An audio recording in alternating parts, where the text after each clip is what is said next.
começar, né, o nosso journal do Ferti Group, que a gente vai falar então sobre transferência embrionária, né, uma aula que o Dr. Marcelo vai ministrar.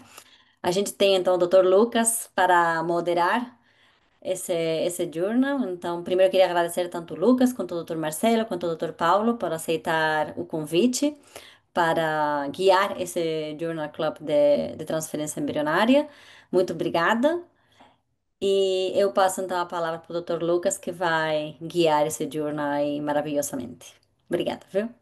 Obrigado pelo convite, Maitê, Sapiente, Fert Group.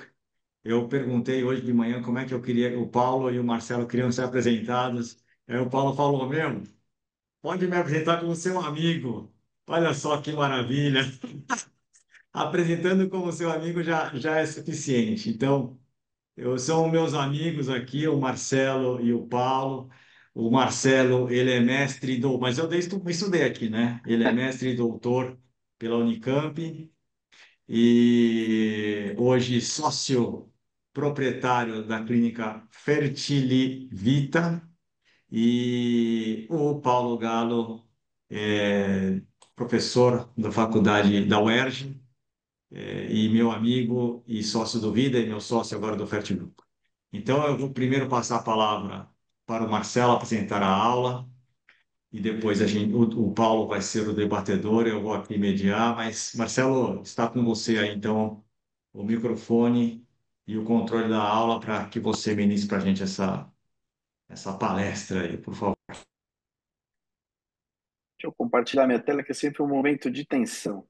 Bom, boa noite para vocês todos. Estamos entre amigos. Eu agradeço mais uma vez ter sido convidado para participar do Journal Club. E agradeço ao Fert Group, agradeço ao Sapiente, agradeço o Lucas pela apresentação. Então, quando eu fui convidado pela Daniela, eu agradeci muito. Ela me ligou e falou: Poxa, você dá uma aula de transferência embrionária? Eu falei: Claro, é um prazer, obrigado pelo convite. Fiquei bastante animado, bastante feliz. E quando eu recebi o convite formal, estava escrito assim: transferência embrionária, 2 pontos. Da preparação à técnica, fatores que impactam o sucesso. Ou seja, quer dizer, não é tão pouca coisa se a gente for pensar, porque muita coisa que a gente faz no tratamento de fertilização in vitro, a gente está. Muita coisa que a gente faz no tratamento de fertilização in vitro é realmente visando a transferência embrionária. E a gente sabe que a transferência é uma etapa crítica no processo no tratamento da fertilização in vitro, e de todas as etapas desse processo é a etapa que menos sofreu modificação ao longo do tempo, né? Só que, de alguma forma, é um dos procedimentos que é um fator modificável, quer dizer, você pode ter uma variação na taxa de gravidez de acordo com os diferentes médicos que fazem a transferência submetidos às mesmas condições de laboratório. Então, isso é um ponto interessante da gente pensar. E tem algumas particularidades em relação à transferência, né? Normalmente, a gente marca as transferências embrionárias naquele horário que a gente está correndo, dentro daquele período que a gente tem uma série de coisas para fazer, e a transferência normalmente, muitas vezes, fica para aquele momento, ou que você dá uma corridinha na clínica só para transferir o embrião e voltar para fazer outras coisas, mas que a gente tem que sempre fazer um procedimento com a maior precisão, com o maior carinho possível, porque ele é um procedimento bastante importante. Então, uh, eu pensei em montar uma apresentação e que a gente pudesse compartilhar a visão pessoal de cada um a respeito do processo da transferência embrionária, sem nenhuma pretensão de ser tipo a melhor ou a única visão a respeito desse assunto. É que muitas vezes a gente tem, por exemplo, o grupo aí da SBRH, da SBRA, quando a gente tem uma dúvida sobre um caso que você está achando difícil, sobre o diagnóstico, a gente compartilha essas informações no grupo. Se você vai fazer uma aspiração folicular que é difícil, você compartilha com outras pessoas, mas normalmente, no momento da transferência, está você sozinho, muitas vezes você sozinho, não está nem acompanhado de outro médico, e às vezes é difícil, você estar frente a uma transferência difícil, é difícil, às vezes a gente passa momentos de dificuldade, todo mundo já passou por isso, que está na área da reprodução, e também é difícil você comparar a sua técnica de outros colegas, porque você não está acompanhando, então a gente tem pouca oportunidade de fazer essa comparação e evoluir. E eu achei interessante o tema, bastante pertinente e bastante importante. Então, é claro, é uma coisa que eu não tenho conflito de interesse em fazer. E a gente lida com infertilidade, que é uma doença impactante, uma doença significativa. Ela comete 1 em cada 6 casais, causada por fatores múltiplos, que envolvem idade, que envolvem estilo de vida, condições médicas, a parte genética, muitos fatores e o comportamento social caminha para isso. E quando a gente fala fatores que impactam o sucesso, a gente precisa lembrar como é que a gente mede o sucesso de um tratamento de fertilização in vitro. Então, a gente pode medir o sucesso através de diferentes indicadores intermediários que a gente tem num tratamento de fertilização. O número de folículos que você conseguiu numa estimulação, número de óvulos capturados, número de M2, embriões de clivagem, blastocistos e tantos outros, vamos dizer assim, indicadores intermediários, mas no fundo o que interessa e que o casal quer saber também é qual que é a taxa de nascido vivo, né? Se eu vou ficar grávido ou não, se eu vou ter um bebê nascido vivo em casa. E quando o tratamento falha, a gente se pergunta, puxa, o que que aconteceu, né? E a gente lembra que a falha ela pode acontecer por diferentes formas e de diferentes causas. A gente tem uma situação diferente que é uma coisa é um tratamento falhar. A gente pode ter uma falha de gravidez, porque nem toda transferência embrionária é possível de ser feita com o embrião ideal, com o embrião que a gente gostaria ou com o embrião que o casal precisa para engravidar. A gente transfere o melhor embrião do ciclo, que nem sempre é o embrião desejado, né? E às vezes o casal não tem outro, você muitas vezes não tem nem o que escolher para transferir, você transfere o embrião que ficou ao final. E que é diferente da gente. Tudo bem? E que é diferente a gente imaginar quando tem um caso de falha de implantação repetitiva, né? É uma situação diferente porque nessa outra situação, a gente, a despeito de ter embriões de boa qualidade, um bom histórico de embriões transferidos, o útero continua não receptivo, alguma coisa aconteceu no processo de transferência para que a gravidez acontecesse. Então, a gente tem que lembrar que dos fatores que estão determinando o sucesso de gravidez, o embrião, com certeza absoluta, é o embrião que tem o maior destaque de todos.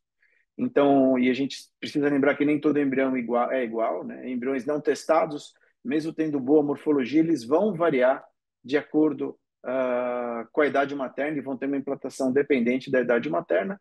E, às vezes, o PGT, como ferramenta de seleção da ordem embrionária que a gente vai instituir na transferência dos embriões, ele pode identificar o embrião com a maior chance de implantação e, de certa forma, aumentar a taxa de gravidez da primeira transferência, não a taxa global de sucesso, mas, de alguma forma, ser um pouco mais assertivo na primeira transferência.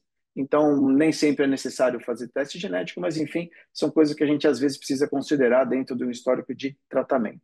Agora, outras coisas importantes como determinantes do sucesso a cavidade uterina, como é o útero que a gente vai fazer essa transferência, né? A gente tem uma anatomia normal, a gente tem uma presença de alguma alteração inflamatória no útero, que outros fatores podem impactar na aceitação do útero ao embrião, e claro que é muito importante a gente ter uma transferência embrionária precisa, né? A qualidade da transferência embrionária é fundamental, é realmente, sem dúvida, uma etapa crítica do processo que tem impacto direto na taxa de gravidez e esses resultados são variáveis de acordo com os diferentes médicos que realizam transferência. Então, no que diz respeito a aqui, as situações a gente tem que avaliar no útero. Quando a gente está fazendo uma preparação para transferência embrionária, é muito importante a gente ter uma avaliação minuciosa desde a parte do diagnóstico da infertilidade daquele casal, né? Então, a ultrassonografia é um método importante para isso, o ultrassom 2D na avaliação da anatomia uterina, ele é fundamental, mas o ultrassom 2D tem as suas limitações, ele vai permitir a avaliação do útero em algumas posições apenas, e a gente, se quisesse avaliar o útero de uma maneira um pouco mais, vamos dizer assim, elaborada, a gente tinha que se recorrer obrigatoriamente à estereoscopia, ressonância magnética, se a gente estivesse falando de um passado mais de algumas décadas atrás.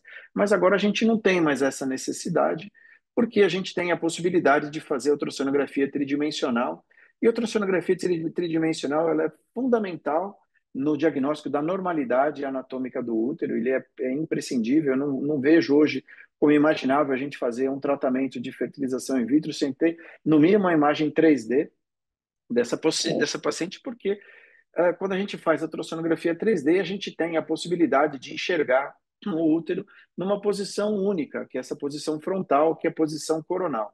E se a gente, de certa forma, está imaginando que o embrião, que é o nosso bem mais precioso, em um momento ele vai ter que ser colocado na cavidade uterina, a gente tem que ter bastante certeza da normalidade da anatomia uterina. Então, isso é um pré-requisito, a gente ter estabelecido a normalidade anatômica do útero, um pré-requisito antes da gente realizar a transferência do embrião, até mesmo porque já é bastante bem documentado, e quando a gente corrige a anatomia uterina antes da transferência embrionária, a gente tem uma possibilidade de melhorar o resultado do tratamento. Por exemplo, eu estou mostrando esse caso para vocês. Todo mundo já teve pacientes, exemplos como esse. Essa paciente, por exemplo, ela chegou para mim na clínica nos seus meados dos 30 anos de idade, ela tem várias ultrassonografias ao longo da vida dela, com diferentes diagnósticos. Algumas dizem que o útero dela é normal, outras chamam atenção um pouco para esse afastamento do eco endometrial na região do fundo do útero, mas pelo ultrassom 2D a gente mal consegue enxergar o contorno externo do útero, a gente vê que pode ser que tenha alguma projeção da parte do fundo do útero em direção à cavidade, a gente não consegue estabelecer nenhum diagnóstico, mas quando você faz uma ultrassonografia tridimensional, a nossa visão é completamente diferente. Você vê que não é um útero normal, não é uma cavidade arqueada, é um útero septado, que pode ter algum impacto no sucesso, e é claro que faz parte da preparação para a transferência, a gente considerar eventualmente a correção dessas lesões.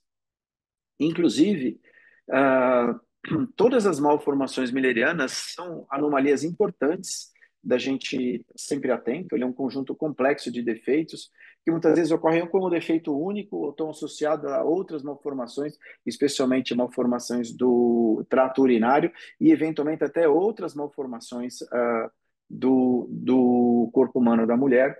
E o diagnóstico preciso da malformação milleriana, assim como a gente entender qual é a extensão dessa alteração, é importante não só no aconselhamento reprodutivo, mas também no aconselhamento obstétrico. A mulher precisa ser aconselhada a respeito do seu defeito especificamente, porque pode ter um impacto na vida obstétrica, com restrição de crescimento fetal, apresentações anômalas do feto, incontinência, istmo cervical. Então, é bastante importante a gente entender que as malformações millerianas podem ter um impacto. A gente vê que, de forma geral, 4% das mulheres com reprodutivo normal, né, elas têm alguma anomalia milleriana que muitas vezes ela nunca soube. Ela descobre, às vezes, essa anomalia milleriana até durante a execução de uma cesárea, foi fazer uma cesárea, sei lá, por apresentação pélvica, e na cesárea descobriram, olha, a senhora tem um útero bicorno, aqui a senhora tem um útero septado, e ela nem sabia. Mas, de forma geral, a gente vê que a prevalência de malformações millerianas ela acaba sendo progressivamente maior quanto pior é o desfecho reprodutivo da mulher.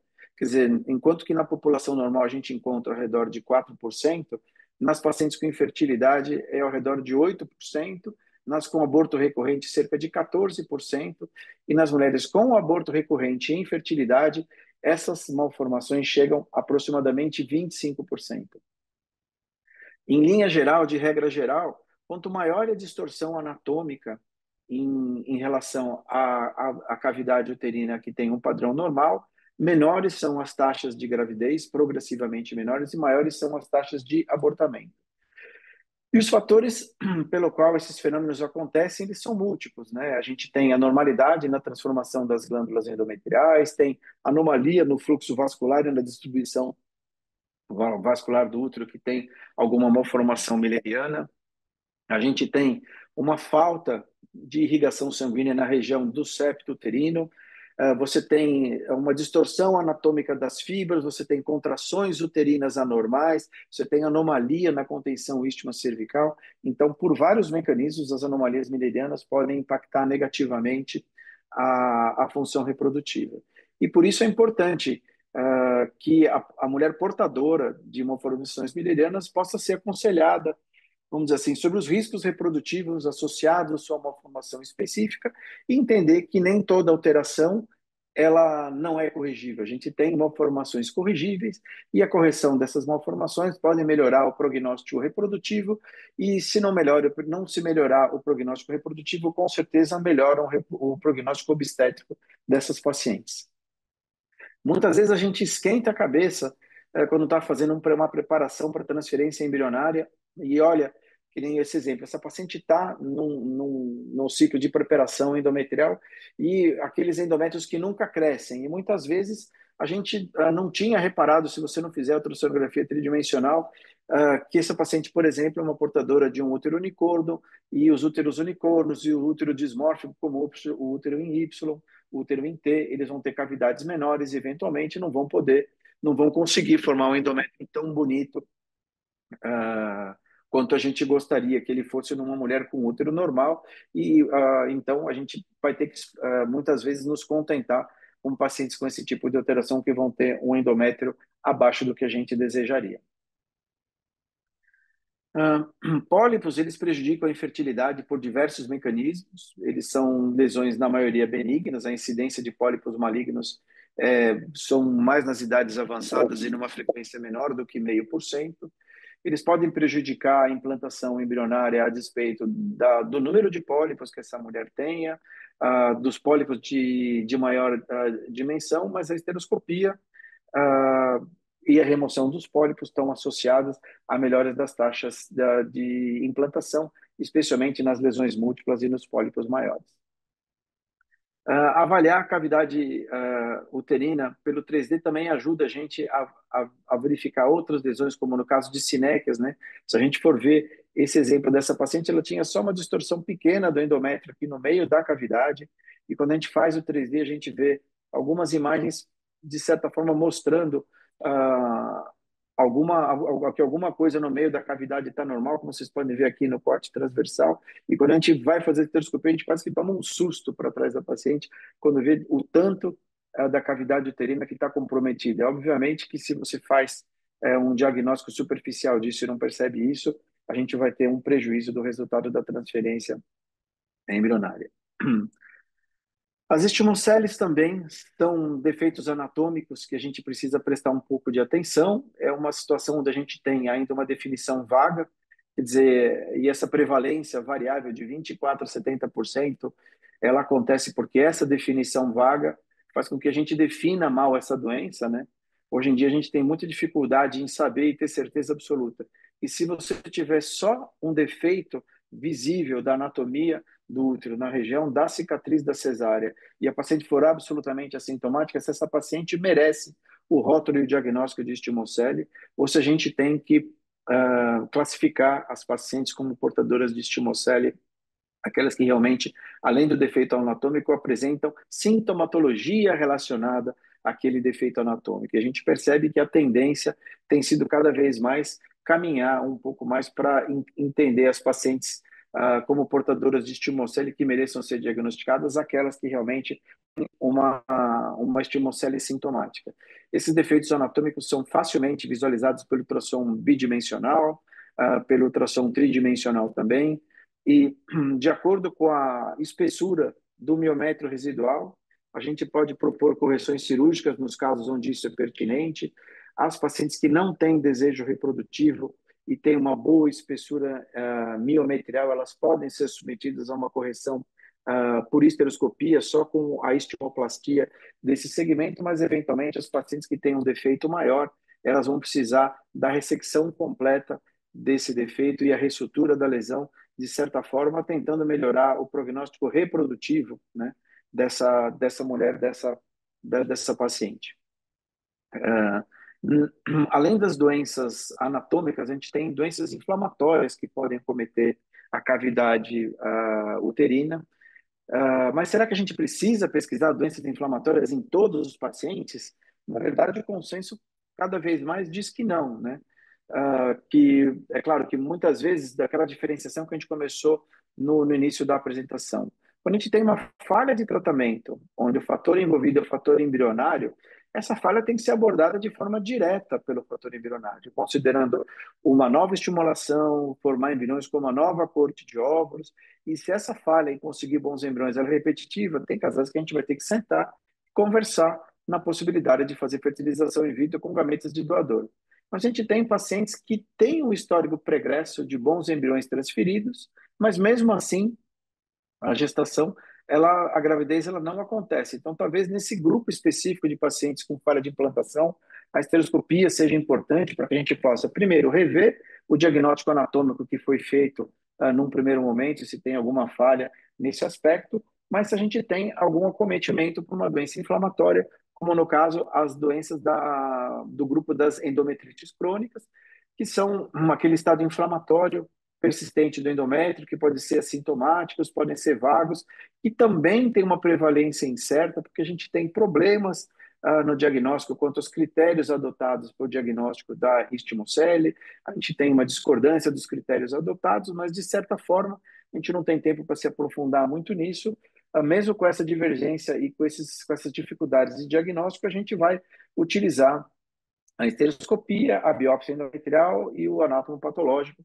para fazer os critérios diagnósticos, e o critério anátomo patológico ele vai estar, vamos dizer assim, alicerçado no encontro dos plasmócitos, e o nosso receio é na classificação de qual, a nossa dúvida, melhor dizendo, qual que é a contagem de plasmócitos que realmente identifique um estado de inflamação persistente no endométrio que tem algum fator preditor com pior resultado gestacional. Acima de um plasmócito, acima de 10 plasmócitos, acima de 5, é mais ou menos consenso utilizar a contagem de acima de 5 plasmócitos, e a estereoscopia é o método complementar de diagnóstico para que a gente possa, primeiro, ter acesso à cavidade, poder colher o material de biópsia, mas a estereoscopia ela também tem problemas com a subjetividade, porque estereoscopias feitas por diferentes estereoscopistas têm uma variação bastante grande no diagnóstico que é feito. A avaliação de um examinador ela é bastante influenciada e diferente do que outro examinador, e a estereoscopia, cada vez mais, ela tem se mostrado bastante importante no diagnóstico da endometrite crônica, mas não no seu valor preditivo positivo, sim no inverso, no valor preditivo negativo, ou seja, uma estereoscopia negativa, ela tem um valor preditivo forte da ausência de endometrite crônica. E os achados positivos da estereoscopia para endometrite, todos conhecem, que é a hiperemia, que é o mais frequente, o edema intersticial e os micropólipos, que talvez sejam os mais falados nos grupos de discussão, são os achados menos comuns na estereoscopia. Entretanto, a gente sabe que a cavidade uterina ela não é estéril, a inflamação endometrial ela é um ponto-chave da própria fisiologia endometrial, e a gente sabe que a fisiologia endometrial de proliferação e descamação ela é regulada por um equilíbrio de mecanismos pró-inflamatórios e pró-resolutivos. E é claro que a gente entende que talvez o maior grupo de mulheres que seja realmente portadoras de endometrite crônica tenham realmente uma endometrite infecciosa por bactérias, mas a gente também tem um grupo menor de mulheres que são muito refratárias ao tratamento e talvez elas não tenham um processo infeccioso, elas têm um processo inflamatório. Esse é um grupo de mulheres que a gente não conhece muito bem. A progesterona está diretamente envolvida no equilíbrio inflamatório do endométrio. Então, situações como anovulação, insuficiência lútea, adenomiose, endometriose estão associados a um desequilíbrio inflamatório do endométrio, assim como outros distúrbios metabólicos também, como resistência insulínica, obesidade, maus hábitos de vida, etc. E que nessas pacientes refratárias aos tratamentos, ou que talvez não tenham um indício muito forte de infecção, tem que ser pensado uma abordagem de uma outra forma para melhorar a inflamação e não a infecção. E a gente tem também uma influência do microbioma dessas bactérias que convivem com a gente. E quanto mais eu assisto aulas sobre microbioma e quanto mais eu leio sobre o assunto, mais eu percebo que eu sei. E a gente sabe que, de alguma forma, essas bactérias elas influenciam a fisiologia reprodutiva, participam da doença, participam da reprodução, têm uma influência enorme por diversos fatores do nosso ambiente, são influenciadas pelo estresse, pela dieta, pela genética, tem um papel bastante importante, não só na implantação, mas ao longo de toda a gravidez, de toda a placentação, do determinismo de parto. E a gente entende que condições que possam desequilibrar o microbioma, ou seja, com tratamentos de antibiótico terapia de uma forma bastante repetitiva, pode ter um impacto negativo muito maior do que o possível impacto positivo que eles possam ter de uma forma geral. Então, dentro do que a gente pensa, se a gente descartou problemas anatômicos, inflamatórios e infecciosos no endométrio, o que a gente pensa em fazer, a preparação do endométrio propriamente dito, ele é um tema muito pertinente nos dias de hoje, uma vez que a gente vive uma época que é marcada por um aumento significativo das transferências de embrião descongelado. Isso é uma tendência mundial. Se a gente olhar as taxas de a transferência de embrião descongelado, nos anos 2000 elas chegavam a 10, 12%, e hoje elas chegam perto de 80% nos Estados Unidos, na Europa e também no Brasil. No próprio site da SBRA, eh, ela mostra um aumento de mais de 250% na transferência de embrião descongelado no Brasil. Os motivos são vários para isso, né? E basicamente a gente fez essa migração pelo domínio da técnica de vitrificação, mas também pela prevenção da síndrome de hiperestímulo, que era tão comum antes dos anos 2012, 2010. Era praticamente todo mês na clínica tinha um caso de hiperestimulação, era uma situação bastante frequente. Mas o importante é a gente dizer, se a gente transfere muito em embrião descongelado, é importante a gente entender como é que é a melhor forma de preparar o endométrio, para a gente fazer melhor e para a gente fazer certo. Então, quando a gente pensa em fazer a preparação do endométrio para a transferência de embrião, a gente tem basicamente duas formas de preparação do endométrio. Uma delas é o ciclo natural, aquele que vai usar os hormônios do próprio desenvolvimento folicular para que haja um crescimento endometrial.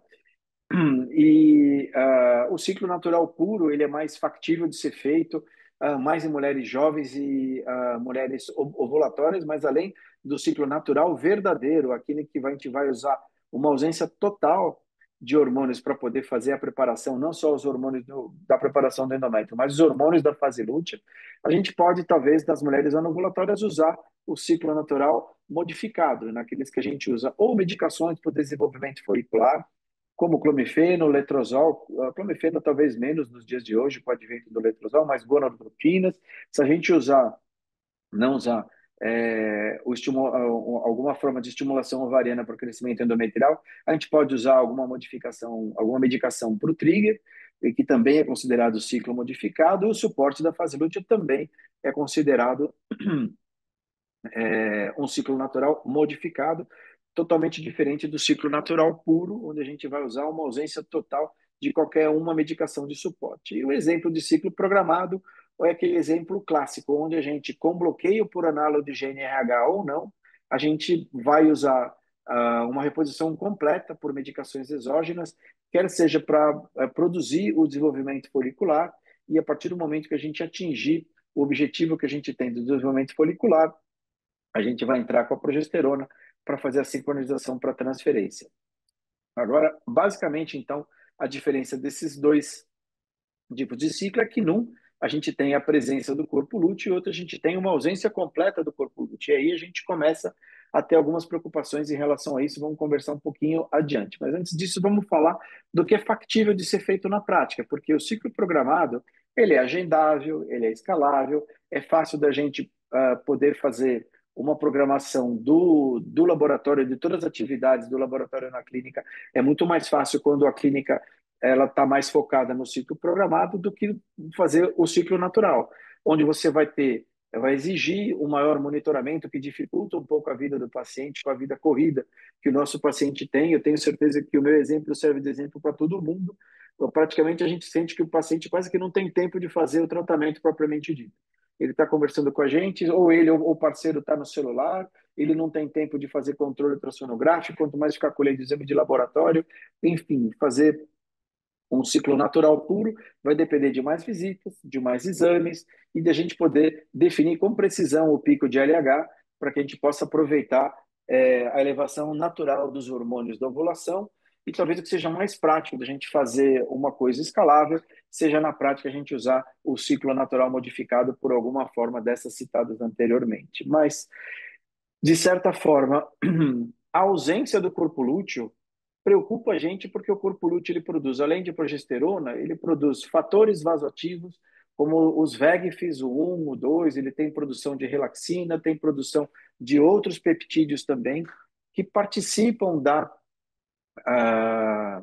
da interação da placenta com o leito da circulação uterina, e muita preocupação tem sido levantada a respeito dessa situação, Porque se a gente não tem uma boa integração da placenta na circulação uterina, essa não integração adequada, ela está associada à restrição de crescimento, ela pode estar associada à pré-eclâmpsia e ela pode estar associada a placentações anormais que aumentam o risco de hemorragia pós-parto, enquanto que o ciclo natural, nesse aspecto, ele, por ser uma coisa natural, ele é, vamos dizer assim, tem o risco obstétrico, de certa forma, inalterado. Então, estudos observacionais e de corte têm sugerido um menor risco materno e um menor risco obstétrico associado ao ciclo natural. E o ciclo programado tem esses riscos já mencionados anteriormente. Mas essa é uma questão que ainda está um pouco aberta, porque se a gente for olhar esses estudos de uma forma um pouco mais crítica, a gente vê que a maioria desses estudos são estudos de baixa qualidade, são heterogêneos e que eles muitas vezes deixam de considerar muitas outras condições que também estão associadas à pré-eclâmpsia, hemorragia pós-parto, como obesidade, idade avançada, índice de massa corpórea elevado, síndrome de ovário policístico, entre outros. Mas, de certa forma, existe hoje uma tendência a se entender que o ciclo natural talvez tenha um risco obstétrico menor do que o ciclo programado, apesar dessa ser uma questão ainda um pouco aberta. E em relação ao desfecho reprodutivo, os estudos têm mostrado que os resultados entre as duas formas de preparação do endométrio têm resultados bastante equivalentes entre si no que a gente diz em termos de taxa de gravidez propriamente dita. E o momento da transferência, depois da preparação do endométrio, ele vai ter que seguir a sincronia com o tipo de preparação endometrial que ela foi adotada.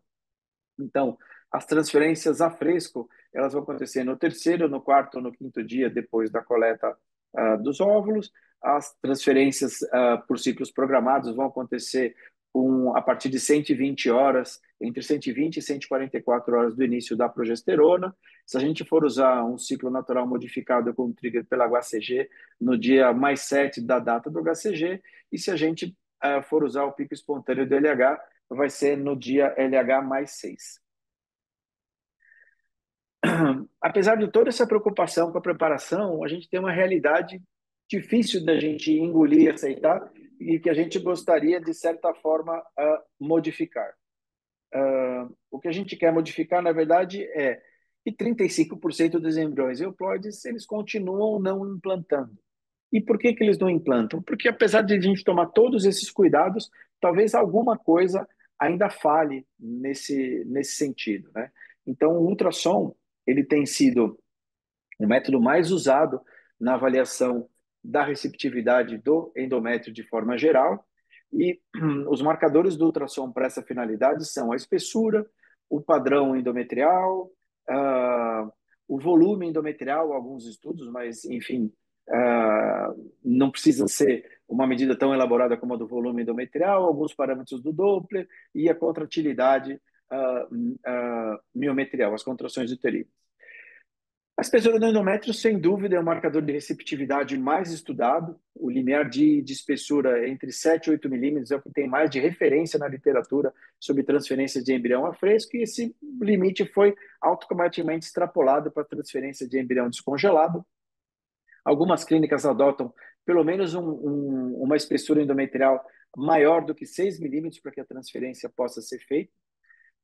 A gente sabe que existem taxas de gravidez que endométrios mais finos, afinal, o embrião ele implanta no colo do útero, ele implanta em cicatriz de cesárea, ele implanta na trompa, que tem uma lâmina de endométrio bastante delgada, então a espessura pode ter alguma correlação, mas não é só isso que a gente precisa avaliar. A correlação da espessura endometrial com taxa de gravidez ela não é uma correlação linear, ela tem um aumento até mais ou menos 12 milímetros, e acima de 12 milímetros, essas taxas de gravidez elas mais ou menos se acomodam.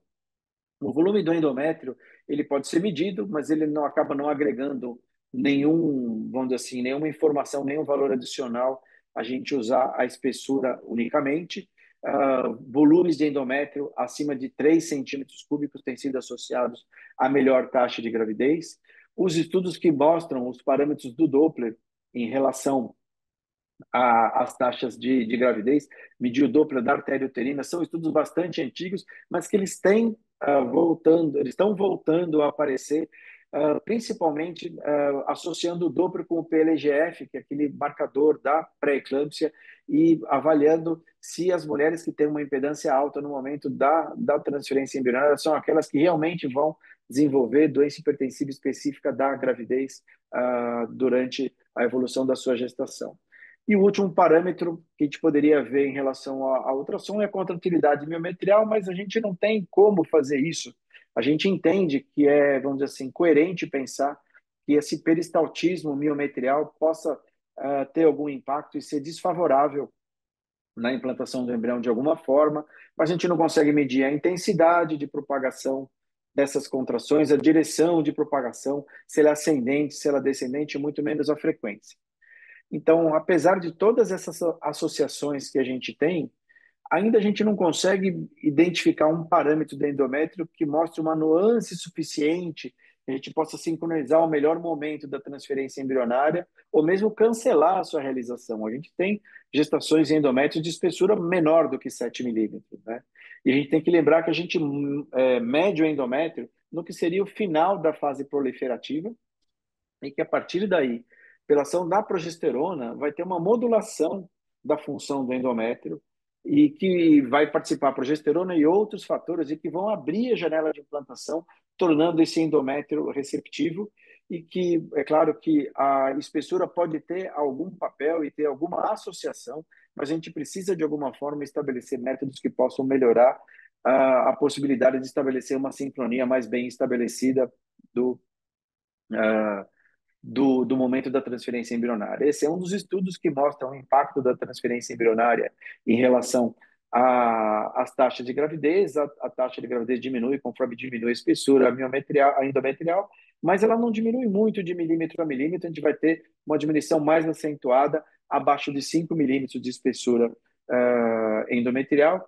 E essa é uma revisão sistematizada sobre a correlação da espessura endometrial sobre as taxas de gravidez, vendo que endométrios mais finos têm maior risco de pré-eclâmpsia do que aqueles endométrios que têm uma espessura normal. Bom, a despeito da técnica da transferência embrionária propriamente dito, é uma técnica que, na sua essência, ela é simples, mas de nada adianta se a gente tiver uma sincronia do momento, um embrião favorável, se o momento da transferência for caótica. E a gente tem estudos que mostram uma variação da taxa de gravidez entre os diferentes médicos que realizam a transferência dentro de um mesmo serviço, do mesmo laboratório. Às vezes, a variação dessas taxas elas podem chegar até 15% nas taxas de gravidez. E é importante que a gente tenha alguns passos que têm que ser observados, né? É uma técnica, como está dizendo aqui, operador dependente. Então, o treinamento é bastante importante, né? A habilidade do médico que realiza a transferência está relacionada ao resultado de gravidez.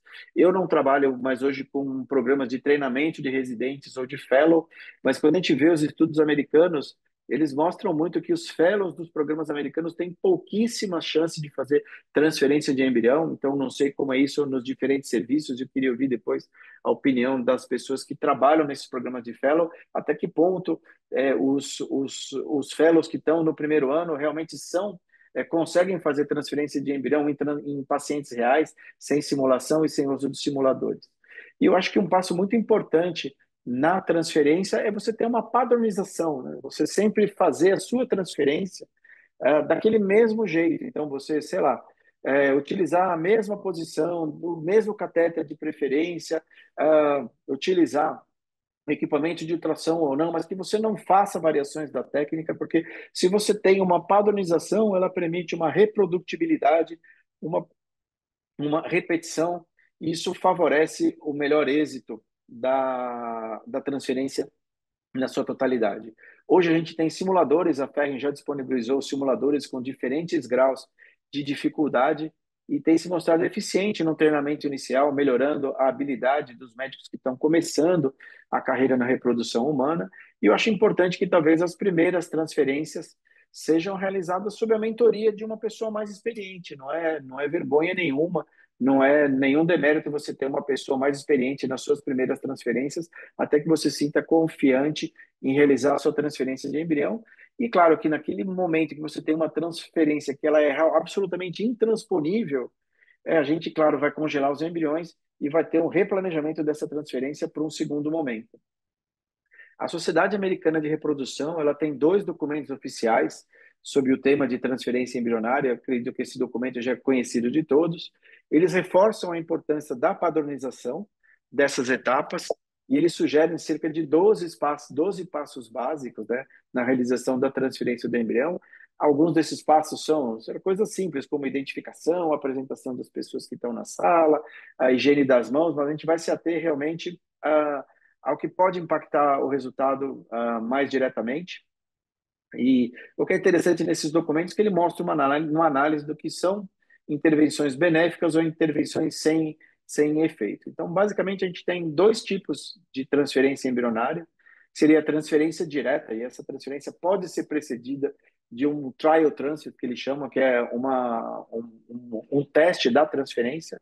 A transferência direta seria aquele em que se você fez um trial, você colocou um catéter sem embrião, o catéter externo e interno, tirou ele inteiro, e você recebe o catéter já carregado com o embrião, e você realiza a sua transferência.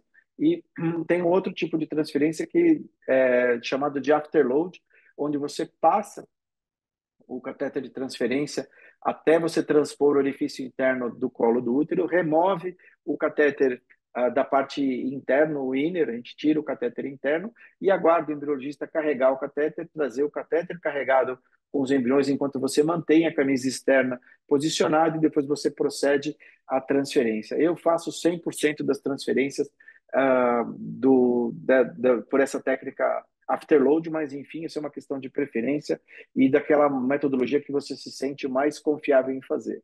Em relação à escolha do catéter, teve um momento que os catéteres rígidos eram usados no passado, eles foram gradualmente substituídos por catéteres maleáveis e todos os estudos que comparam catéteres rígidos com catéteres maleáveis mostram uma evidência grau A, que a gente tem melhor taxa de gravidez com catéteres maleáveis, mas sem diferença de gravidez entre os diferentes catéteres maleáveis que você possa querer usar.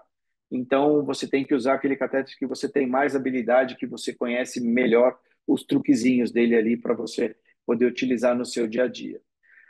A utilização do ultrassom, quando a gente compara o ultrassom ao toque clínico, né, aquela percepção tátil de você passar o catéter e sentir o fundo do útero, ou até fazer uma ultrassonografia antes, medir e depois tirar o ultrassom para fazer sem o uso do ultrassom. Tem gente que gosta dessa maneira, mas cada vez mais a gente vê o ultrassom presente dentro da sala do procedimento.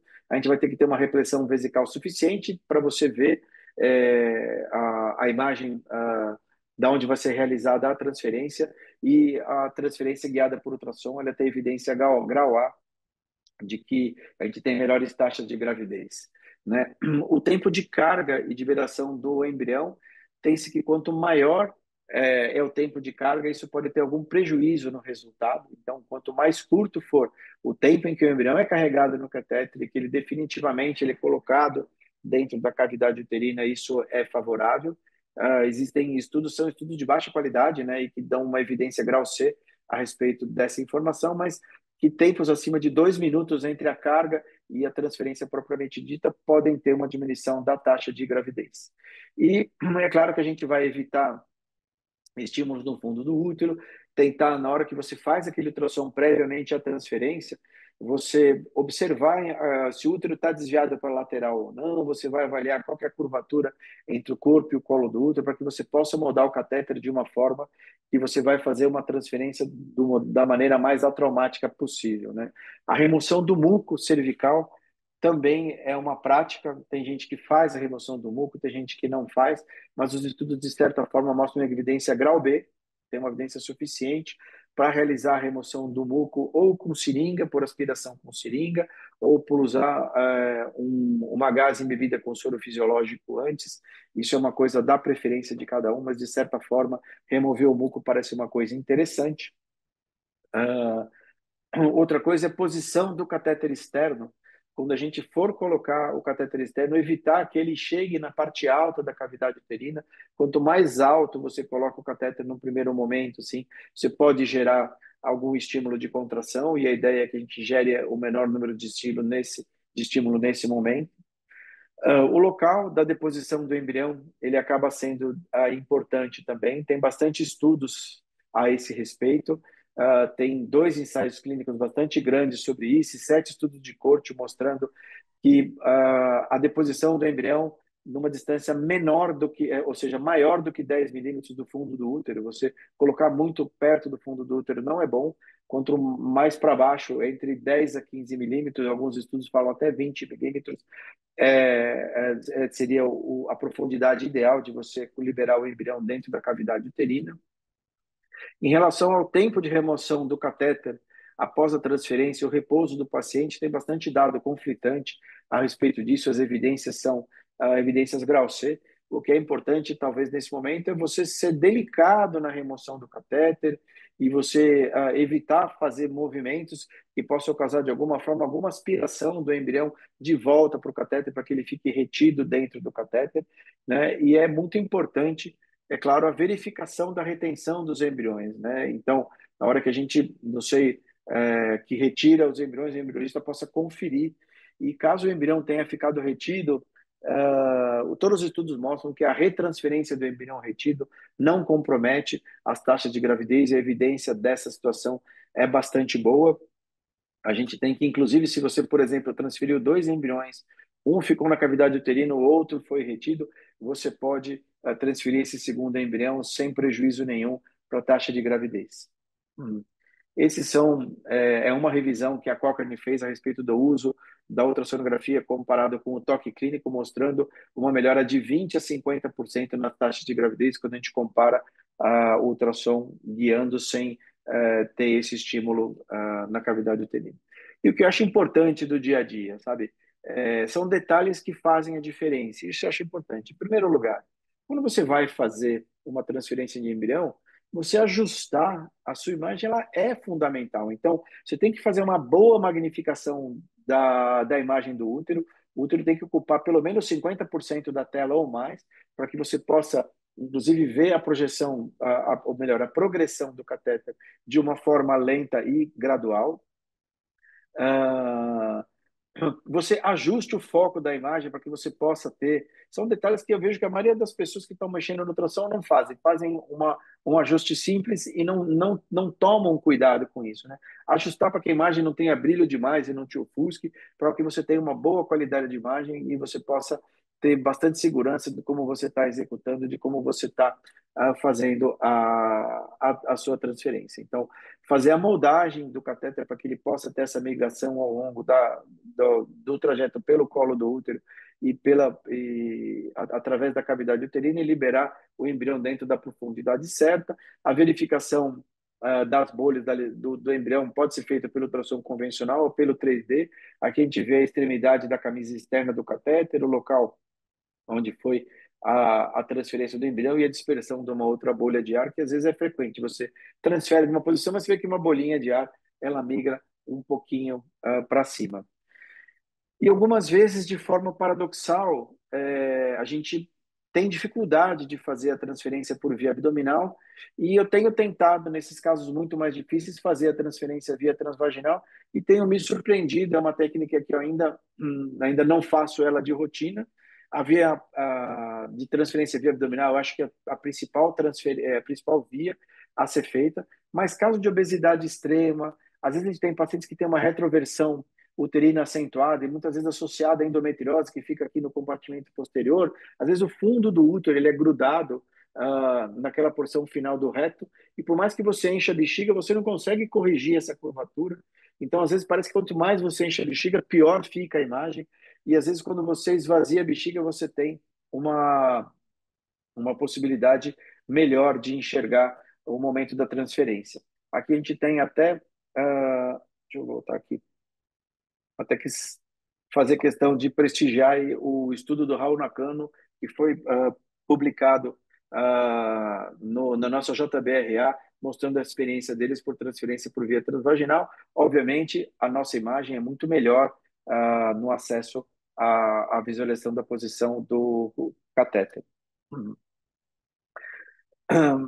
Às vezes, quando você está fazendo a transferência, todo mundo talvez tenha vivido isso, né? O catéter ele não vai, ele não progride, parece que a gente ficou tipo presos. Toda vez que você introduz o catéter, parece que ele vai naquele mesmo lugar. Então, dicas práticas, né? Às vezes colocar um guia um pouco mais rígido dentro do catéter permite que você molde ele diferente, variar os graus de repressão vesical, esperar a bexiga encher um pouco mais, esvaziar, encher a bexiga, esvaziar um pouco a bexiga, para que a gente possa modificar um pouco essa dinâmica da pelve, pode ajudar o momento da transferência de alguma forma. Sobre a retroversão uterina, a gente já falou anteriormente. E às vezes a gente tem defeitos anatômicos que não são corrigidos ou não são corrigíveis, né? Aqui eu estou mostrando um paciente que eu fiz a transferência embrionária, por incrível que pareça, essa paciente tinha estimocele, tinha 2 cirurgias de correção de estimocele e as 2 cirurgias ficaram tão ruins quanto a cirurgia que ela tinha, o defeito da cicatriz de cesárea que ela tinha anteriormente. Então, muitas vezes a gente vai ter que lidar com isso, a gente tem que antever e tem que se precaver para essas transferências e tentar fazê-las de uma forma o menos traumática possível. E a transferência transbiometrial, eu tenho zero experiência com isso, eu nunca fiz nenhuma transferência transbiometrial para aquele método que eles chamam método de Tovaco. São para aqueles casos, talvez, em pacientes com cirurgia por amputação de colo, que não ficou nenhum colo residual, uma conização muito extensa, uma traquelectomia radical, onde a transferência a simulada ela é impossível, você não consegue passar o catéter de transferência de forma nenhuma. Enfim, a paciente não aceita a opção de uterosubstituição, você vai ter que usar uma rota transmiometrial guiada por ultrassom para poder fazer a transferência. Se alguém depois na discussão tiver alguma experiência com isso, seria legal a gente poder compartilhar aqui entre a gente. Então, para finalizar a exposição, a gente tem que lembrar que o sucesso da transferência é uma coisa multifatorial. A preparação envolve várias etapas dentro de um planejamento de um tratamento de fertilização in vitro. Atenção aos detalhes, acurácia e muitas vezes a individualização é fundamental. A gente tem espaço para melhorias da técnica ainda, a gente precisa de estudos baseados em evidência para essa finalidade, e que a transferência embrionária ela pode ser o último passo, mas ele não deve ser o mais negligenciado, é sempre um momento de bastante importância, onde o casal deposita toda a esperança do resultado do tratamento naquele momento. Então, eu aqui encerro a apresentação. Quero mais uma vez agradecer ao Instituto Sapiente, ao Fertigroup, a Dani, a Maite, o Lucas e ao Paulo pela apresentação carinhosa, pelo convite. Fiquei muito feliz de participar. Agradeço a atenção de vocês. Obrigado. Nossa. Bom, eu vou, como moderador, falar aqui, depois vou passar a palavra para o Paulo e para você. Eu fiquei impressionado com a aula, Marcela, de verdade. Eu acho que você, eu não conheço você tão bem. A gente bateu alguns papos na vida. Eu sei que você gosta de Paul McCartney. Acho que eu encontrei no shopping uma vez indo para o show. Isso. Mas vendo essa aula, eu percebi que você gosta de imagem, que você é um cara que gosta de imagens. O sua aula é maravilhosa em termos de imagem, muitas imagens, muitos vídeos bonitos. E tudo que você falando, você foi exemplificando. Posso estar errado, mas eu acho que você é um cara muito perfeccionista e que gosta muito de imagem.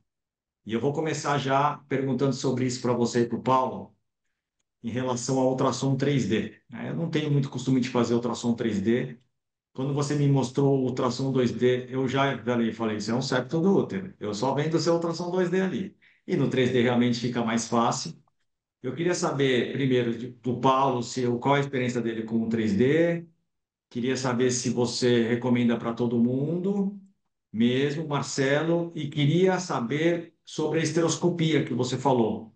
Quando você faz, e se você faz sempre ou não, e se você sempre faz biópsia do endométrio quando você a faz. Quais são as perguntas para o Paulo e depois para você, claro.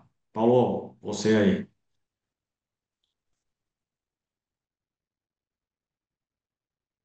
Tá sem volume, Paulo. O Paulo está mutado. É. Eu tinha esquecido de tirar, eu tinha deixado mudo para não atrapalhar, esqueci de retirar. Antes de mais nada, parabenizar, Marcelo, pela tua aula. Você foi claro, transparente, as tuas imagens sim, perfeitas. Deu para perceber que você é uma pessoa que tem uma experiência muito grande de ultrassom, gosta de imagem, e essas imagens que você trouxe junto com a aula foram bastante esclarecedoras. Eu não tenho experiência com ultrassom 3D para transferência. A gente faz A nossa experiência maior é a ultrassom normal mesmo, ultrassom 2D, por via pélvica, da ultrassonografia pélvica guiando.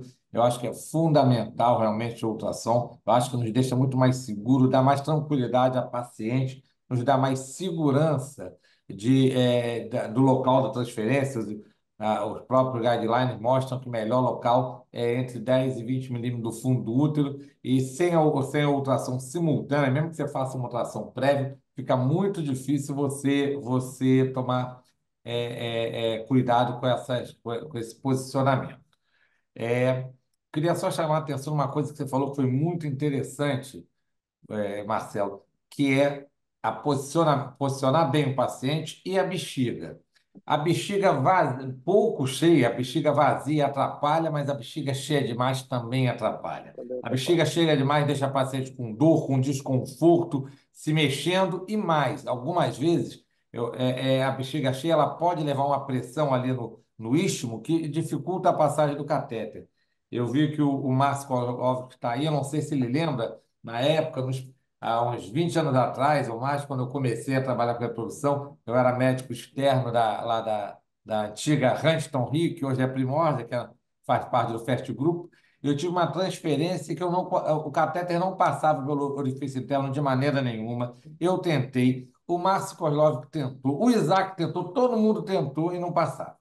Aí nós resolvemos sair para almoçar, pedir para a paciente esvaziar a bexiga, voltou lá para o leito, nós fomos almoçar, voltamos, a bexiga já não estava, já voltou a encher a bexiga, mas não estava tão cheia. E quando eu fui passar o catéter pensando que ia bater em alguma coisa, ele passou de primeira. Fica um olhando para a cara do outro igual um bobo, ninguém entendeu nada. Eu tinha tentado, o Márcio tentado, o Isaac tentado. E a única coisa que ele fez foi relaxar, fomos almoçar para descansar e deixar ela esvaziar a bexiga e encher de novo. Então, isso é um detalhe importante que muitas vezes a gente não lembra. Então, eu tenho o hábito de, quando a paciente, vejo que a paciente está com a bexiga muito cheia, com desconforto, eu mando ela levantar, conta até 10, esvazia um pouquinho a bexiga e volta, porque isso com certeza vai melhorar o conforto da paciente, melhorar a nossa tranquilidade também, porque a gente vai poder fazer a transferência de uma maneira mais confortável. Lucas, você perguntou do 3D. O que mais você Perguntei tinha para o perguntado? 3D, na verdade, eu perguntei na investigação do útero para antes da transferência, Paulo. Da videoestereoscopia. Eu acho E muito. da estereoscopia, perguntei. Eu já dei algumas aulas também sobre videoestereoscopia de rotina ou não. Nenhum guideline indica videoestereoscopia de rotina antes de transferência embrionária, somente depois de duas transferências sem sucesso. O grande problema que a gente tem é que a fertilização in vitro no Brasil praticamente é tudo no serviço particular, você tem poucos serviços públicos fazendo, e a videoestereoscopia é um exame que a paciente faz com facilidade pelo plano de saúde. Então fica muito complicado você fazer uma transferência, fazer uma segunda transferência, depois fazer uma videoestereoscopia e descobrir uma endometrite ou um pólipo, alguma coisa, a paciente nunca vai entender por que você não fez a videoestereoscopia antes. E se a paciente mudar de clínica, então mais ainda, né? Então, eu tenho o hábito de fazer, eu não tenho o hábito de fazer o teste do catéter, eu prefiro fazer uma videoestereoscopia antes, que me dá informações. O pessoal que faz para mim já me dá informações se o trajeto é tortuoso, se não é, se é desviado para a esquerda, desviado para a direita. Tem uma colega que sempre me falou: ó, vai primeiro para trás, depois para a direita, depois para a esquerda, já me dá umas orientações. E, além disso, eu avalio a cavidade uterina, algumas pequenas sinecas que a gente pode não ver no ultrassom, algum pequeno pólipo. E hoje, com essa maluquice de endometrite crônica, é importante você ter senso crítico, né? Na videoestereoscopia, você tem três diagnósticos. Tem o visual, o anatomopatológico, o histopatológico e o imunohistoquímico. Então, uma paciente que tem uma cavidade endometrial visualmente normal, um histopatológico normal, a presença de um, dois, três plasmócitos por campo não é motivo para você contraindicar a transferência, nem para você classificar como endometrite e tratar. Então, a gente tem que ter bom senso, não pode ficar tratando agora imunistoquímica e a paciente ficando angustiada com isso sem conseguir fazer a transferência. Então, eu tenho o hábito de fazer videoestereoscopia de rotina, mas mesmo sabendo que a maioria dos guidelines não indica isso. Obrigado. E você, Marcelo? Bom, vamos falar assim, em primeiro lugar, obrigado pelas perguntas, Lucas. Em primeiro lugar, em relação ao septo, você olhou, que nem você disse, eu olhei ali tem um septo. Se você olhar a imagem 2D daquele exemplo que eu te mostrei, quando a gente vai dar o diagnóstico de normalidade do útero, o que você precisa ter? Qual que é a referência do contorno externo do útero? E se você tem alguma projeção que dá aquele espalhamento do endométrio na imagem, você tem que ter essa referência para você fazer alguma classificação. Quando você olha, você pode até suspeitar alguma coisa. Mas quando você mede o septo, se ele tem 12 milímetros, 16 milímetros, 18 milímetros, se você fizer uma histeroscopia, você não mede. Você vai ter que fazer ou uma ressonância para você medir, ou uma histerossopingografia, ou você vai ter que fazer um ultrassom 3D. Então, eu acho que hoje, nos dias de hoje, se você quer ter um diagnóstico com acurácia, o método ultrassonográfico não é imagem 2D, é um método amplo. É que nem você querer pilotar um Fórmula 1 e você vou engatar até a terceira só. E eu vou ter o resultado que eu tiver. Você pode fazer até um bom tempo, mas se você engatar até a sexta, você vai muito melhor. Então, eu não consigo entender hoje o diagnóstico ginecológico na sua totalidade sem você fazer um ultrassom 3D. É como para mim fazer um pré-natal sem fazer ultrassom morfológico no bebê. Como é que eu vou saber se eu tenho alguma malformação, entendeu? Então, se você fizer a estereoscopia, você vai ter, eu tenho alguma projeção que vem para baixo. Até coisas, você está lá dentro, você está olhando, mas você não consegue enxergar. Dá o mesmo exemplo que você tem endometriose. Eu faço a laparoscopia diagnóstica e vejo um foco de endometriose, mas para baixo eu tenho um iceberg de lesão que o método de imagem me mostra e a laparoscopia diagnóstica não me mostra. Então, o exemplo da estereoscopia é mais ou menos o mesmo. Eu não faço nenhum tratamento de relação programada sem fazer 3D no paciente. Eu sempre olho tudo. E eu acho que é importante o paciente saber disso. E eu percebo que o paciente que passou por os outros serviços tem malformação Mülleriana sem diagnóstico, ele fica chateado. Mas eu passei, tanta gente me olhou e ninguém viu. Então, eu acho importante a gente ter essa avaliação tridimensional, porque o diagnóstico você vai ter na ressonância ou no corte coronal. A estereoscopia não vai te dar esse diagnóstico. Então, o 3D eu acho sempre. 3D na transferência, nunca. Ele não te ajuda em nada. Né? Muitas vezes não. E esse exemplo que o Paulo falou, ele é bastante interessante, porque às vezes com a bexiga vazia, ou melhor, quando você varia a repressão vesical, você tem um trajeto diferente.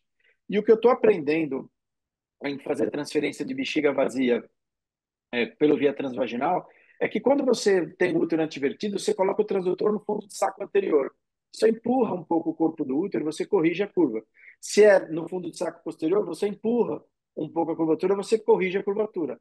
Eu não faço transvaginal de rotina, mas na transferência difícil, que eu não consigo fazer por via abdominal, já me salvou pelo menos 2 vezes isso, porque eu consegui uma coisa que eu não conseguia naquele momento pela via abdominal.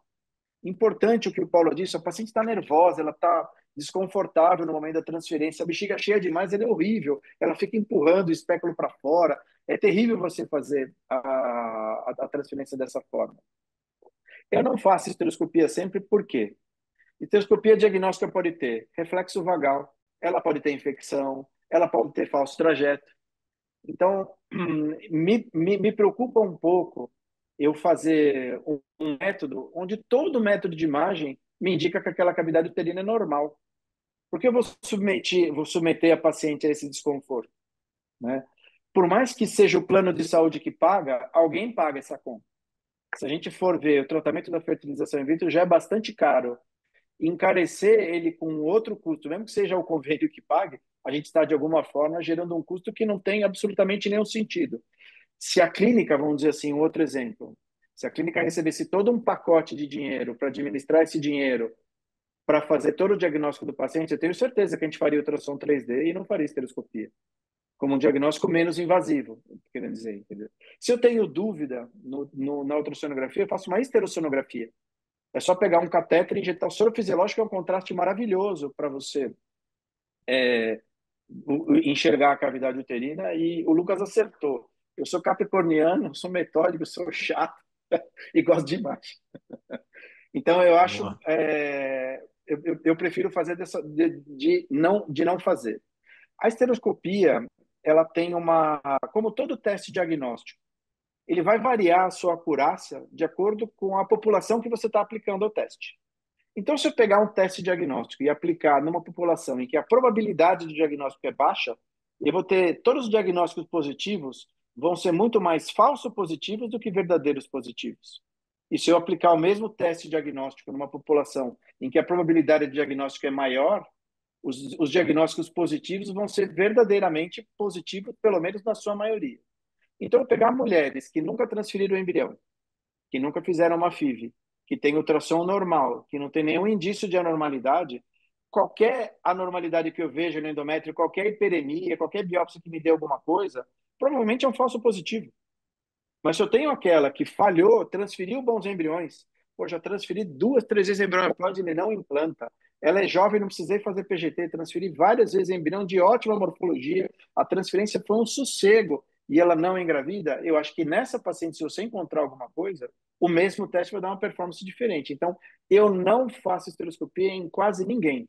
Eu faço cirúrgica quando tem que corrigir e faço eventualmente quando eu esgotei os meus recursos, eu acho que aquele caso de falha de implantação a gente tem um fator não embrionário e aí eu preciso ter uma investigação maior. Bom, eu vou seguir, porque senão, se a gente for discutir aqui quais exames que você faz antes ou depois, isso aí seria uma aula É, inteira e seria imperdível. muito legal, porque é bem interessante.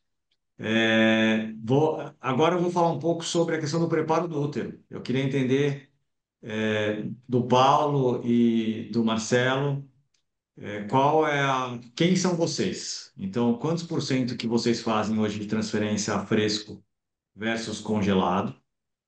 E quantos por cento que vocês fazem natural ou natural modificado versus artificial?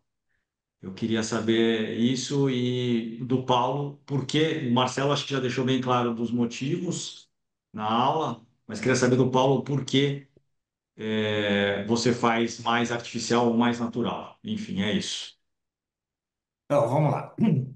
A primeira coisa é, o Marcelo colocou que é importantíssimo, cada vez mais a gente faz transferência de embrião descongelado. Então, cada vez mais a gente faz menos transferência de embrião a fresco.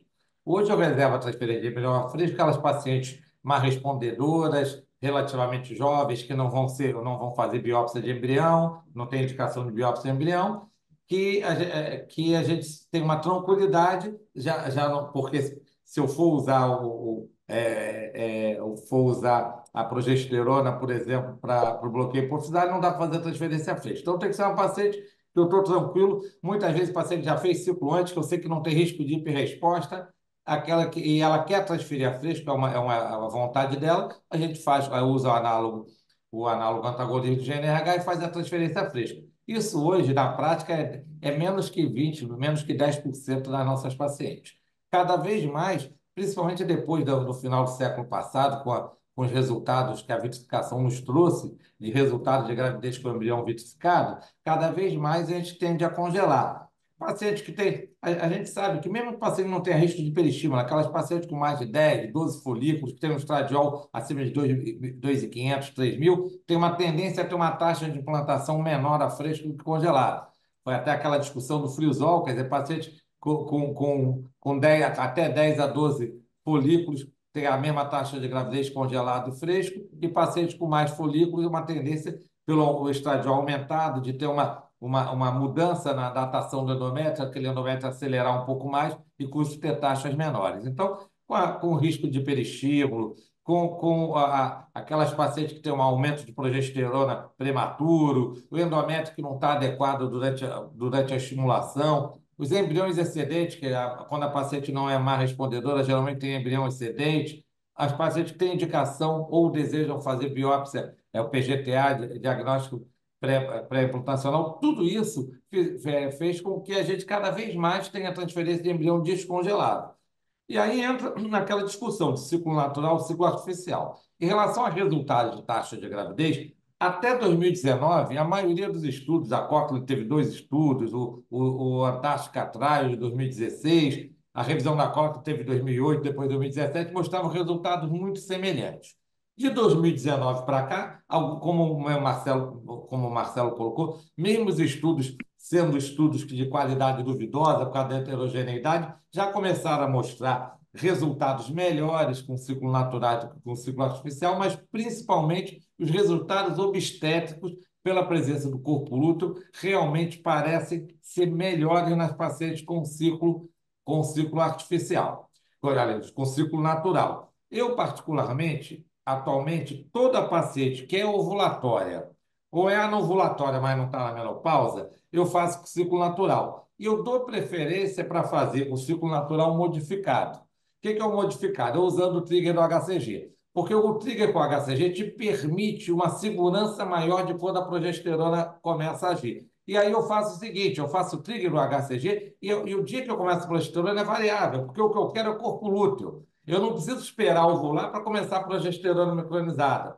Então, o que eu faço? Eu faço o trigger com HCG, posso fazer de manhã, posso fazer de noite, posso fazer no dia seguinte, e começa a progesterona mesmo antes da ovulação e posso adequar meu dia da transferência para evitar um domingo, um sábado, um dia que eu não posso. Tem alguns estudos mostrando que isso daí não interfere nos resultados. Então, eu tenho dado muito preferência a isso. As pacientes, quando que eu faço o ciclo artificial? Paciente menopausada, não tem jeito, paciente que já está em falência ovariana, e uma coisa que o Marcelo não falou, mas que atualmente também tem se discutido muito, aquelas pacientes com adenomiose. Paciente com adenomiose fazer ciclo artificial com bloqueio prévio com análogo agonista do GNRH. Isso é uma coisa que já começou também já tem alguns estudos mostrando que a adenomiose diminui a taxa de implantação, aumenta a taxa de aborto. Isso está publicado pela Fertility Studies desde 2010, mas agora, mais recentemente, os estudos cada vez mais confirmam isso. E em 2024 teve o primeiro Lugano Workshop, tipo, que foi discutido por pessoas importantes, como Cosolino, Fatemi, Garcia Velasco e o Maidan, e apesar daquilo que o Marcelo falou, da heterogeneidade, tem muita coisa que é discutida, mas parece que essas pacientes com adenomiose, principalmente adenomiose difusa, vão se beneficiar fazendo um bloqueio com análogo agonista do GNRH e depois um ciclo artificial para transferência, principalmente diminuindo, aumentando um pouco as taxas de gravidez, mas principalmente diminuindo as taxas de abortamento, de perdas fetais. Então, hoje, como é que eu faço na minha prática? Pacientes ovulatórias ou mesmo anovulatórias com ciclo regular, eu posso fazer. Se a paciente tem ciclo regular, eu faço ciclo natural e faço o trigger do HCG. Paciente anovulatório com ciclo regular, eu induzo com letrozol e faço trigger com HCG. As menopausadas, faço ciclo artificial. E as pacientes com adenomiose, eu dou preferência a fazer o bloqueio com análogo agonista do GNRH obviamente, a paciente bloqueada vai ter que fazer ciclo artificial. Lembrando também, Marcelo, quando a gente fala que a paciente aumenta o risco de pré-eclâmpsia, é um aumento que não é também tão absurdo assim.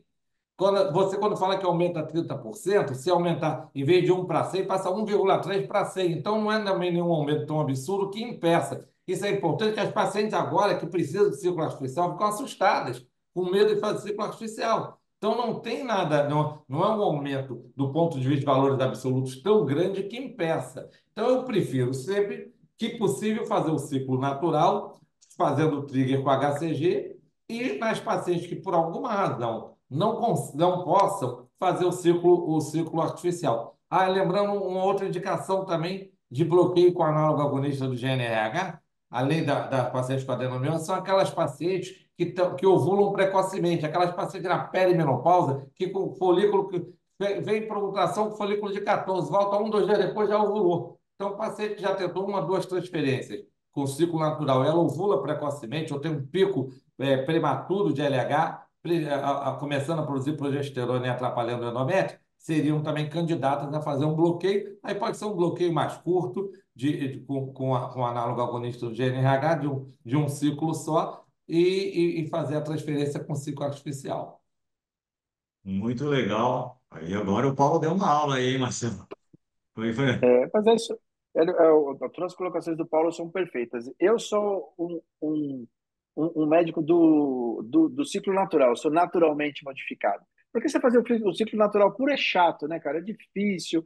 E assim, se a gente for dizer, quem me fala uma definição consensual de pico de LH? Você tem 3 ou 4 definições de pico de LH diferente. Então, eu prefiro fazer modificado. Eu sempre uso ou letrozol, ou trigger, ou como o Paulo falou, progesterona. E agora, nessa falta do trigger, que a gente está numa escassez de HCG, né? Está numa entre-safra de HCG. Muitas vezes, quando eu vejo que o folículo está lá 18, 19, que ela vai ovular, eu nem trigger faço. Eu começo a progesterona, deixo ela ovular lá na frente, e eu tenho feito isso na maioria das vezes. As que são bloqueadas, o Paulo falou muito bem, já 2, 3 meses de adenomiose, ou com análogo e análogo e letrozol. E naquela de idade, que a ovulação é meio claudicante mesmo, essas eu dou preferência para o ciclo programado mesmo, né? Perfeito. E antes de eu perguntar aqui as perguntas que o pessoal fez, última questão, agora vou para a questão técnica, então. O que você faz, ou o que acontece na transferência, Marcelo, que te deixa realmente incomodado? Você fala, putz, tinha que ter feito diferente. Putz, E você, Paulo, dif- né? Difícil, difícil. Você sai da é, eu, transferência e eu, você, eu, essa transferência é eu, ruim. é, eu ouvi sobre Caiu de novo transferência, E e Voltou. graças a Deus agora nunca voltou, aconteceu voltou, comigo, voltou, mas ah, voltou. Acho voltou. que o fone sai. Então, eu vi uma palestra esqueci o nome dele, do americano que escreve aquele documento. Ele contou histórias horríveis do catéter cair com o embrião, sabe, umas coisas assim, tipo aquela coisa que você fica completamente constrangido de acontecer. Nunca aconteceu comigo. Eu procuro sempre não fazer a transferência correndo, porque você vai dar aula, você tem que operar, você tem que atender, você tem que não sei o quê, você está atrasado, é, as cidades são difíceis de se locomover, você deixa a transferência por último. Você quer fazer rapidinho, aí o paciente chega devagar, chega atrasada, ela não encheu a bexiga, ela demora para encher, e você fala, caramba, bicho, a mulherada tá reclamando lá na minha sala de espera. Então eu prefiro falar assim, ó, quem quiser ir embora que vá, né? Eu demorei, eu precisei envelhecer para isso. Então, assim, quem quiser ir embora do consultório que vai. E agora eu estou aqui, eu não consigo fazer duas coisas ao mesmo tempo. Então, eu procuro ficar naquele momento, eu estou focado só naquilo realmente. Agora, constrangido mesmo, não sei, nunca passei uma situação constrangedora, assim. Não, mas desculpa, acho que não é a pergunta é alguma coisa que acontece na transferência que você fala, putz, isso foi ruim. Mas eu entendi, talvez me perguntaram aqui de sangue no catéter. Você acha que quando vem sangue você se sente é, Não, não, tem bastante estudo mostrando que pode vir sangue, pode vir perfeito? buco, isso não tem problema. Não é uma coisa que me preocupa. O cateter não precisa vir absolutamente limpinho, né? Então, o João Eduardo já tem a resposta aí, embriologista. E Paulo, e você? Tem alguma coisa que você vê ali na É, transferência e fala assim, putz, isso não foi bom? Ou para o você Marcelo também colocou sangue? uma coisa muito interessante. O problema é que, às vezes, o centro cirúrgico atrasa, as transferências ficam por último, enrola com o paciente na sala de espera. Isso realmente é uma coisa que incomoda e a gente tem que envelhecer e falar isso mesmo. Ó, infelizmente, avisa a paciente que enrolou aqui no centro cirúrgico, eu vou atrasar meia hora. Se ela não quiser, ela remarca, vem outro dia e tudo mais. Mas uma coisa que o Marcelo colocou e que é importante na transferência, que às vezes me incomoda, porque você nem sempre tem o mesmo operador do ultrassom te auxiliando. E a gente sabe que tem gente que faz ultrassom melhor do que outros. Tá. E às vezes, tem coisa que me incomoda, é que você não fica a imagem do jeito que você quer. A paciente está acordada no ultrassom, é diferente da função do paciente que está dormindo, e você não pode falar determinadas coisas. Então, às vezes, você acaba fazendo uma transferência com uma imagem que não é ideal. Então, às vezes, você Você nem viu, né? eu gosto de visualizar, né? Eu gosto de.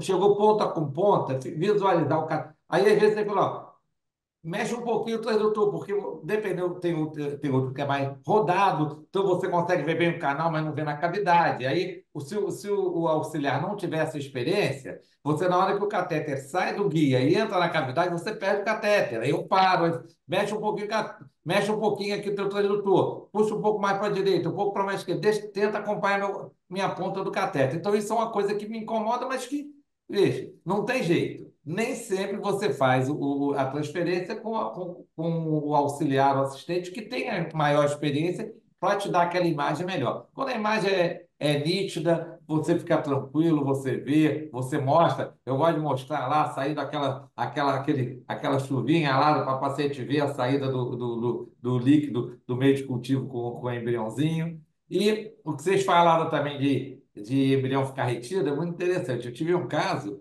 que lá na clínica, já lá na vida, que era na época que era embrião de D3, tem bastante tempo, dois embriões de D3, o cateter voltou, os dois embriões ficaram.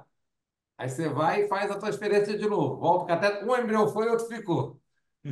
Volta de novo. Aí eu tomo cuidado, geralmente, na segunda transferência, fazer um pouco mais baixo do que Mais a baixo. primeira. Né? Que eu fico, não sei nem se se interfere, mas eu fico preocupado de chegar lá perto de dar outro embrião. A mulher não engravidou dos dois? Dois embriões de D3 engravidou de gêmeos? Na primeira Era a não saiu natureza te nenhum, avisando, na não põe segunda o saiu. segundo, Falei, não pô, põe deu o outro. sorte, cara. Então, essa história de que o catéter volta, prendeu o embrião, voltou, eu fico tranquilo. Porque depois dessa paciente que ela transferiu 2D3, foram 3 introduções de catéter, para os 2 embriões saírem, ela engravidou de gêmeos, eu fiquei tranquilo. Então, Eu mas tô. graças a Deus, cada vez menos a gente tem isso do catéter ficar retido, porque hoje, cada vez mais a gente faz transferência de blastocisto, um embrião só, então as chances de não ter, do embrião ficar preso, diminui bastante. Eu estou Deixa eu fazer um adorando. comentário. Fazer um comentário. Hoje eu conversei com a minha embriologista, que é a Carol. Aliás, é aniversário dela, pena que ela não está aqui. Se ela estiver ouvindo, parabéns, Carol. Falei, Carol, eu vou falar uma aula sobre transferência embrionária. Fala o que você acha importante de falar na aula de relação à embriologia. E ela falou uma coisa que eu achei muito interessante, que é a velocidade de colocar o embrião dentro do útero e a pressão que você dá na seringa. Porque ela acontece, ela nota que quando o médico coloca dentro, faz a expulsão do embrião e devolve para ela, o embrião volta mais no cateter do que quando o embriologista coloca. Isso tem uma explicação lógica se a gente pensar, porque quando você colocou a pressão ali dentro, quando você, às vezes o médico, ele não se atenta e solta um pouquinho o êmbolo, só que esse pouquinho que você solta é uma aspiração lá dentro. Você aspira o embrião de volta para o catéter. E ela falou, eu sempre tomo muito cuidado quando, e eu sempre, todas as minhas transferências, ela que libera o embrião no momento da transferência. Então ela falou, a hora que eu coloco o embrião lá dentro, eu vou apertando a seringa até eu estar lá dentro do laboratório, lá no microscópio de novo, e mergulhar a ponta do catéter. Né? Eu não vario a pressão. Então, essa coisa de você tirar, você colocar, você sempre vai impor alguma pressão ali. E ela diz que, olha, toda vez que o embrião volta, se eu pegar todas as vezes que o embrião voltou, a maioria das vezes foi quando o próprio médico quis injetar do que quando o embriologista injetou. Eu achei interessante o comentário dela. Perfeito. Muito So- Sobre legal. isso, sobre isso eu tenho um comentário também, que eu mudei a minha transferência depois que eu fui para a Clínica Vida. Quando eu fazia lá na Primórdia, eu passava o catéter guia, passava o outro catéter e eu mesmo apertava o êmbolo. Quando eu fui para a Clínica Vida, o pessoal lá já tinha hábito de passar só o catéter e a própria biologista passava e transferia. Eu também não gosto. Agora eu passei a fazer uma variação que eu acho que é a melhor de todas. Eu passo o catéter guia, passo o catéterzinho, chego E na ela injeta. posição que eu pego, aí eu seguro com a mão para o catéter interno e a Não embriologista movimentar. só aperta o êmbolo. Porque quando você aperta o êmbolo, aquele catéter guia, ele passa por dentro do o catéter de tratamento, ele passa por dentro do catéter guia com muita facilidade. Eu acho que quando você aperta, o risco de você mexer aquele catéter interno e encostar no fundo ou mudar da posição aumenta muito. Então, eu passei a fazer isso. Eu passo o guia, passo outro catéter, está na posição que eu quero, eu seguro e deixo a embriologista só apertar. Aí ela aperta, fica segurando o êmbolo, aí eu tiro os dois juntos e entrego para ela. E ela vai lá conferir. Perfeito. Eu acho que isso me deu mais segurança de que eu não estou mobilizando o catéter, porque não Vocês parece, rodam o você está Inder com ou uma não? mão Ninguém aqui, com a roda o outra Inder? aqui, mexe, Não. aperta o êmbolo, você acaba mobilizando muito o catéter interno. Perfeito. Bom, então já vou começar a encerrar. Bom, primeiro que eu estou no caminho certo, então, porque o Marcelo e Paulo, eu não deixo mais me ligarem para falar que a paciente está brava esperando na recepção. Eu proibi. Eu É, falei, eu não quero saber disso. É exatamente isso. Não vou mudar a minha vida e nem atender mais rápido por causa disso. Então, vamos lá. Porque todas ficam bravas lá fora. Quando entram, todas querem ficar mais de uma é, hora no setor que Exatamente. está Então, eu cheio já lá fora. não permito mais. é, Eu falo, não é. quero saber. Não me avise. Mas, doutor, eu não quero saber. Vocês vão falar que eu tenho que atender, não tem jeito.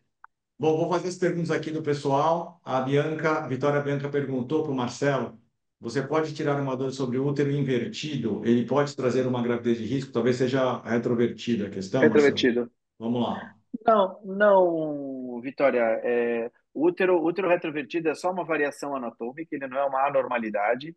E ele não traz risco para a gravidez, porque conforme a gravidez cresce, ele corrige a posição e cresce para dentro do abdômen. Então, ter útero retrovertido ou não, isso na imensa maioria das vezes não é nenhum problema. Perfeito. Paulo, se você pensar alguma coisa diferente, você avisa, tá bom? Sei o Mas quê? se você pensar algo diferente, você vai avisando aí. Tá certo. O Marcelo perguntou, o Marcelo não, o André, nosso sócio, perguntou, de Teresina, perguntou, Marcelo, como você faz o ultrassom transvaginal e a passagem do catéter? Tem É chato algo mesmo. adaptado a um transtorno do colo ou não? Então, eu faço assim. Você vai, bexiga vazia, vai colocar o espéculo, você vai colocar o catéter primeiro, como se fosse fazer uma afterload ali, e você passa o suficiente para ir o colo. Aí eu vou colocar o transdutor transvaginal. Se o espéculo puder ficar tudo em conjunto, deixa o espéculo. Se o espéculo não puder ficar junto, você vai com a sua mão esquerda segurar o transdutor e o catéter junto, e ou você ou a enfermeira tira o seu espéculo. Aí você vai ficar com o transdutor transvaginal e o catéter na mesma mão. Entendeu? E aí, porque você não pode deixar o catéter sair de novo. Aí você vai verificar a que profundidade você está e que ajustes você vai ter que fazer no transdutor para você ir progredindo o catéter até que a camisa externa passe o orifício interno. E aí você sempre vai ficar na mão esquerda segurando ao mesmo tempo o transdutor e o catéter na mesma mão. A logística é realmente, a sua pergunta é muito pertinente, que é a coisa mais chata do mundo é você coordenar esse movimento, porque parece muita coisa para fazer ao mesmo tempo e dá muito medo de você se embananar e perder o embrião na hora. Mas depois que você fez as primeiras vezes, você vai ficando mais confiante. Então, você vai passar primeiro o catéter, quer dizer, vai lavar o colo, vai tirar o muco, fazer todo aquele preparo como você faz normalmente.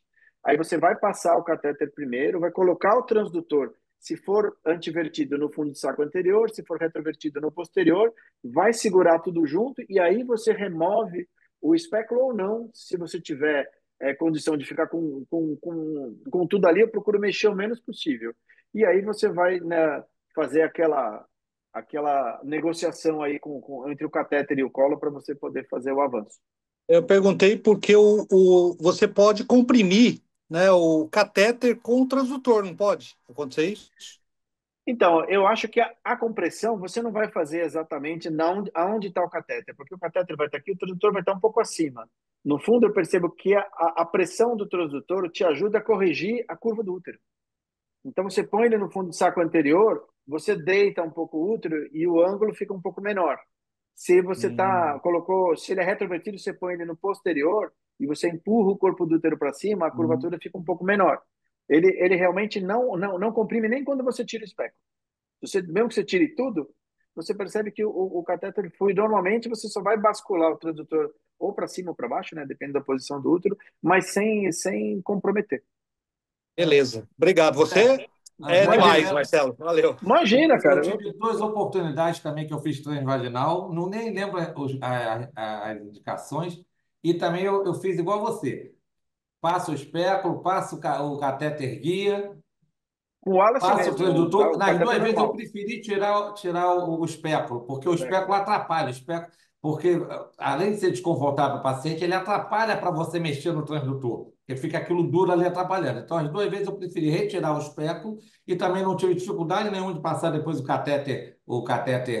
inner com o embrião por causa do transdutor. Até porque o transdutor ele acaba não comprimindo o catéter, ele vai ficar no fundo do saco anterior ou posterior. Então ele acaba não comprimindo, realmente não tem dificuldade nenhuma de passar o catéter interno. perfeito. A única diferença quando eu faço, né, mas faz um tempo que eu não faço, Marcelo, eu tiro o espéculo antes de colocar o transdutor. Eu coloco o espéculo, coloco o catéter, a camisa, aí tiro o espéculo e aí eu coloco o transdutor. Porque eu acho que é ruim Acho colocar que o transdutor com aquele espéculo ali, hein? É, para mim, eu acho que é um jeito que você se acomodar melhor. Como eu seguro os dois juntos, eu me sinto mais seguro assim. Mas acho que é Entendi. perfeitamente possível, entendeu? Você colocar, deixar, tirar e pôr, tudo bem.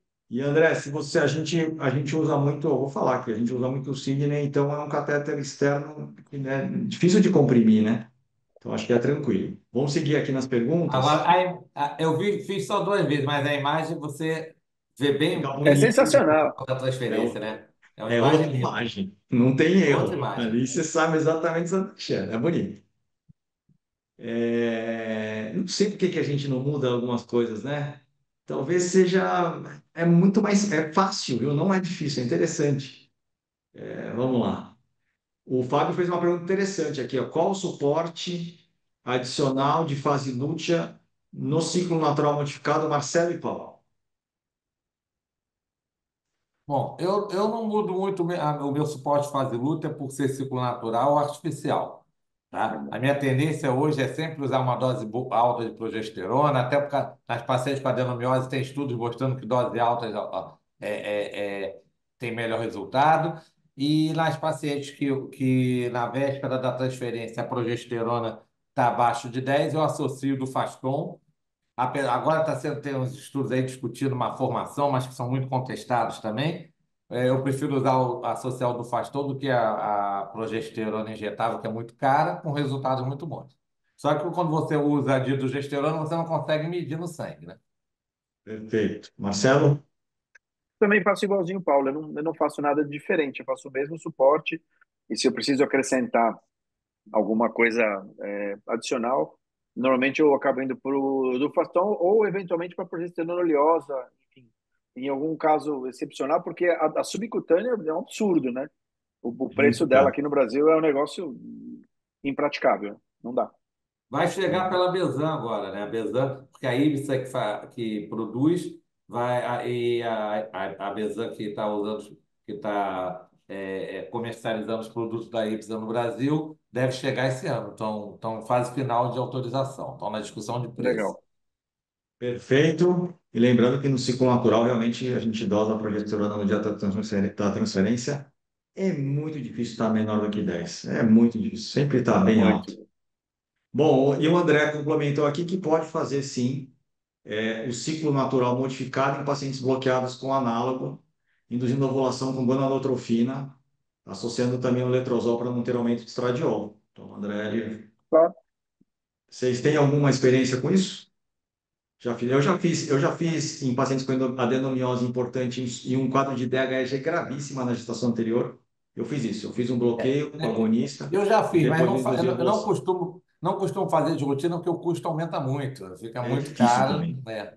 Ah, Mas pode Bom, fazer a paciente bloqueada, você pode fazer uma indução de ovulação com a gonadotrofina. gente, eu vou encerrar porque eu realmente adorei. Marcelo, parabéns aí pela aula. Fiquei impressionado aqui pelos slides e pela. A gente vai ficando um pouco mais assim, né? Mais velho, não sou um cara velho, né? E a gente vai gostando de aulas assim que nem a sua, porque você foi abordando vários obrigado. temas e foi muito bonito. Viu? Parabéns. Obrigado, Maitê. Podemos encerrar? A nossa chefe aqui. Vamos perguntar para a chefe aqui. Vocês Tem, que tem mandam, dois gente. chefes aí hoje, tem o Oscar e tem a Maitê. É verdade, Paulo. Não, vocês que mandam, se vocês acham que a gente. Então, Então está encerrado. Obrigado, Marcelo. Obrigado, Paulo. Obrigado, Maitê. E Obrigado, até. Gente, Maitê.